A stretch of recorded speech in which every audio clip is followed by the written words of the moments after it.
வணக்கம். இன்றைக்கி நம்ம 8th இயல் 1ல் இருக்க 2வது செயல் பார்க்க போகிறோம். தமிழ்மொழி மரபு. தமிழ்மொழி மரபு தொல்காப்பியர் எழுதுனது. ஸோ தொல்காப்பியத்தில் பொருள் அதிகாரம் அதில் மரபியல்ங்கிற தலைப்பில் நமக்கு வந்து தமிழ்மொழி மரபு வந்திருக்கு. வாழ்விலும் மொழியிலும் சில ஒழுங்குமுறைகள் கடைபிடிக்கப்பட்டு வருகின்றன. வாழ்விற்குரிய ஒழுங்குமுறை ஒழுக்கம் எனவும் மொழிக்குரிய ஒழுங்குமுறையை மரபு எனவும் நம்ம அழைக்கிறோம். ஸோ இந்த பாடலில் இந்த செய்யுளில் வந்து தொல்காப்பியர் செய்யுளுக்கும் மரபுக்கும் இடையான தொடர்பை பற்றி பேசுகிறார்.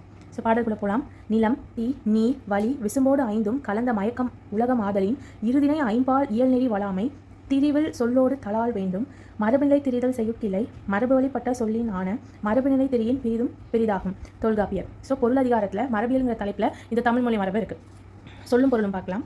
விசும்பு வானம், மயக்கம் கலவை, இருதினை உயர்தினை அக்ரிணை, வளாமை தவறாமை, ஐம்பால் ஆண்பால் பெண்பால் பலர்பால் ஒன்றன்பால் பலவின்பால், மரபு வழக்கம், திரிதல் மாறுபடுதல், செய்யுள் பாட்டு, தலால் தழுவுதல் அதாவது பயன்படுத்துதல். இந்த பாடல் ரொம்ப சுலபமான ஒரு பாடல். ஸோ படிக்கும்போது நமக்கு வந்து மீனிங் புரியும். ஸோ எங்கே வந்து ஒழுக்கம் கடைபிடிக்கணும்னு தொல்காப்பியர் சொல்கிறாரு. வாழ்க்கையிலும் மொழியிலும் வந்து ஒழுக்கத்தை வந்து கடைபிடிக்கணும்னு தொல்காப்பியர் சொல்கிறாரு. வாழ்விற்குரிய ஒழுங்குமுறையை தான் நம்ம ஒழுக்கம்னு சொல்கிறோம். மொழிக்குரிய ஒழுங்குமுறை மரபு. தொல்காப்பியர் இந்த பாடலில் நமக்கு செய்யுள் மற்றும் மரபுக்கிடையான ஒழுக்கத்தை தொடர்பை பற்றி சொல்கிறார். தமிழ்மொழி மரபு அப்படின்னா என்னென்னா, உலகில் இருக்க எல்லா பொருள்களையும் இருதினை ஐம்பாலாக வந்து பிரிக்கிறது. தொல்காப்பியத்தின் ஆசிரியர் தொல்காப்பியர்.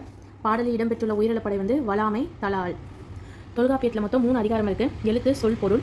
ஒவ்வொரு அதிகாரத்துக்கும் 9 இயல்கள் இருக்குது. நமக்கு பொருள் அதிகாரம் மரபியல்னு இந்த பாடல் கொடுத்துருக்காங்க.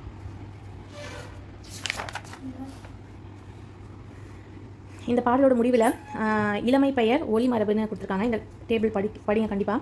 புலியோட இளமை பெயர் வந்து பரல், சிங்கம் குருளை, யானை கன்று, பசு கன்று, கரடி குட்டி. புலி பரல், சிங்கம் குருளை, யானை கன்று, பசு கன்று, கரடி குட்டி. ஒளி மரபு. புலி உருமும், சிங்கம் முழங்கும், யானை பிளிரும், பசு கதரும், கரடி கத்தும். மதிப்பீடு. பறவைகள் விசும்பில் பறந்து செல்கின்றன. இயற்கையை போற்றுவது தமிழர் மரபு. இருதினை எப்படி பிரிக்கலாம்? 2 கூட்டல் திணை. ஐம்பால் என்னும் சொல்லை பிரித்தெழுத கிடைப்பது 5 கூட்டல் பால். அவ்வளோதாங்க இந்த செய்யுள்.